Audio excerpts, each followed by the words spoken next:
Oh my God, that was bloody cold out there.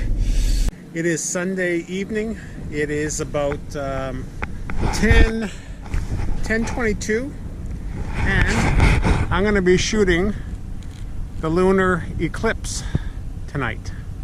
I have my camera set up right here. As you can see, the moon's right there in my image. And it actually started, the umbra already started about an hour ago, where the moon's slightly darkening.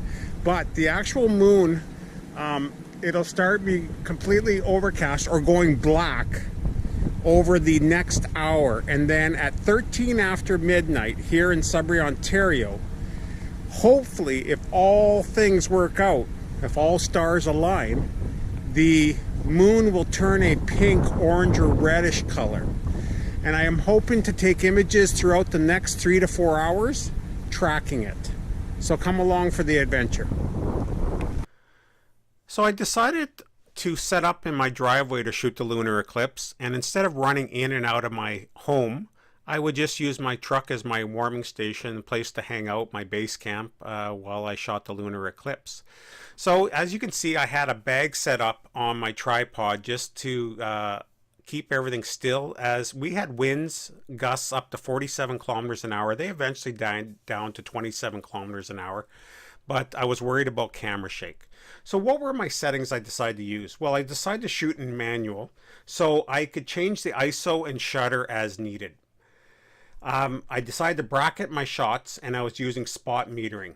I was shooting at various focal lengths, primarily at 200 and 300 mils. Now I was using a Panasonic G9, which is a micro four thirds sensor. So in full frame equivalency, that was shooting at 400 and 600 mils. I used manual focus, and I used auto white balance.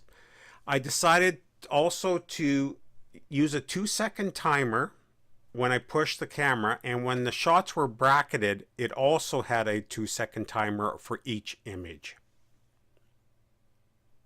The other thing I decided to do was bring my camera in each time. Over a 4-hour period at minus 28 with wind chill of minus 40, I didn't want to find out what the negative effects could be on my camera, so I brought it in each time. This is a picture of the moon just before the penumbra, and then this image is the moon with the penumbra just starting. You can see the shadow at the bottom part of the moon. I took out a second camera. The footage is a little shaky, but I zoomed in and you can see the penumbra, or the shadowing of the moon, really coming into effect now. I would say it's starting to push about 1/5 to 1/4 of the moon being covered. Once again, I apologize. Later on, I put my camera on the tripod. Actually, I just used my main camera to shoot pictures and video.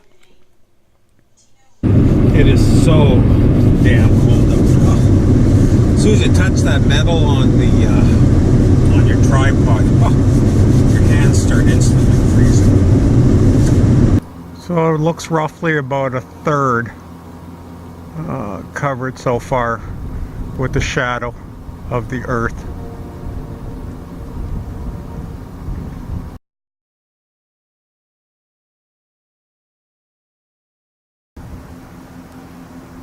Almost looks like half now.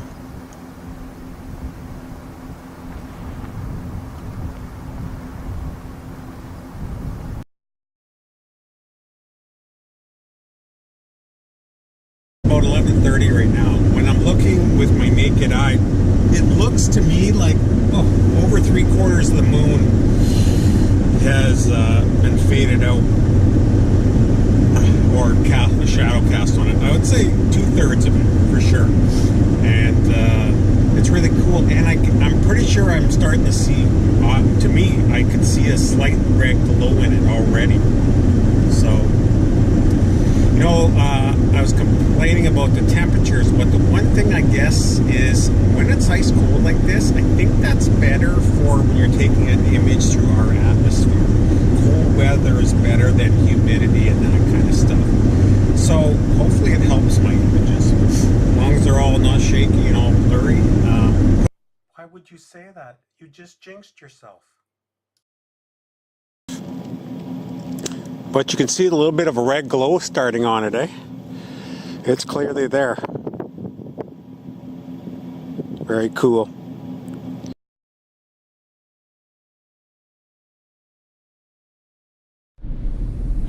Oh, that is chilly outside. What's my phone say right now?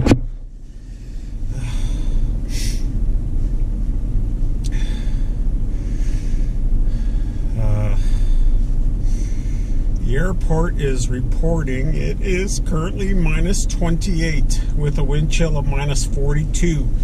And in Fahrenheit, that is minus 18. So one of the things I just changed was still bracketing and everything, lifting up my ISO, shooting I think around 1/10 of a second. So some videos I've watched, anything slower than that, you're going to get motion blur, and you don't want that. So I'm not going past 1/10 of a second, but I have to increase my ISO, and that's harder on a Micro Four Thirds system, smaller sensor. You're going to get more noise. So, and the other thing I did is I dropped my lens down to 200 mils, 400 full frame equivalent, because my lens is soft, and I was looking at the images, and I don't know if it's from movement, because there's a little bit of wind. I do have my tripod buttoned down, and I got a bag hanging off it to keep it from moving at all. Or maybe it's just because the lens was soft, but I put it to 200 mils from 300 mils. Hopefully the images are a little sharper. So we're going to have totality in about 25 minutes. So, and it's looking quite spectacular, as you're seeing from the video and that. So yeah, it's pretty cool to see this. The next one, I believe, I actually put it in my calendar. I think it's in, yeah, it's May 15th. So it'll be a heck of a lot warmer to be outside, even up here in Sudbury, Ontario. So yeah, I may be up at my camp actually. And that one's going to be closer, from what I've looked into, that's going to be closer to the horizon. So you maybe will be able to take some landscape pictures with it, or some iconic pictures with it, and superimpose, do a layering of the moon at the full totality with it, where it's the blood moon, the red moon, and maybe like here in Sudbury have the super stack, if it's still around, in it, or the big nickel or something. But the way the moon is right now, it's so high up, you can't get anything else in the image. So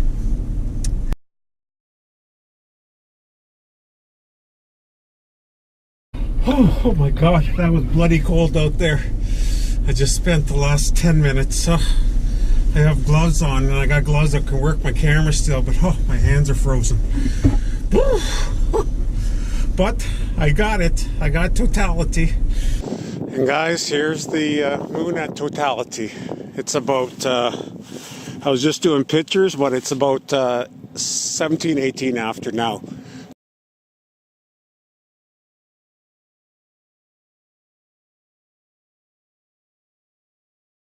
Yeah, so now,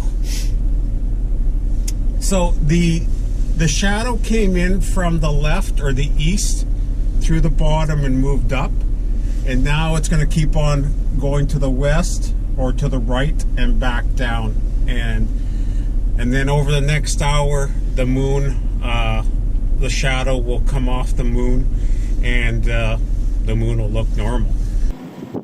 So we have about another 45 minutes to go until I can go indoors and warm up in my warm bed beside my wife. But it's been well worth it. This has been fun. One of the things I've hemmed and hawed about this evening is I had the bag on the tripod, and it's swaying in the wind. So is that creating as much camera shake as not having it on there, and vice versa? I'm not really sure. So the last probably 4 times I've been taking images, or no, probably 3 times, I took the bag off, and because you see it swaying, like the winds have been up to 37 kilometers an hour. They're about 20 some right now. It's minus 29 currently. It is about 1:32 in the morning. So yeah, I took the bag off my center column, and I don't know if that was better or worse. Yeah, so it looks like almost half the moon is back to its bright self. When you look with the naked eye, it kind of looks like it's still red up there, but when I look through the viewfinder, it doesn't look like that. Interesting.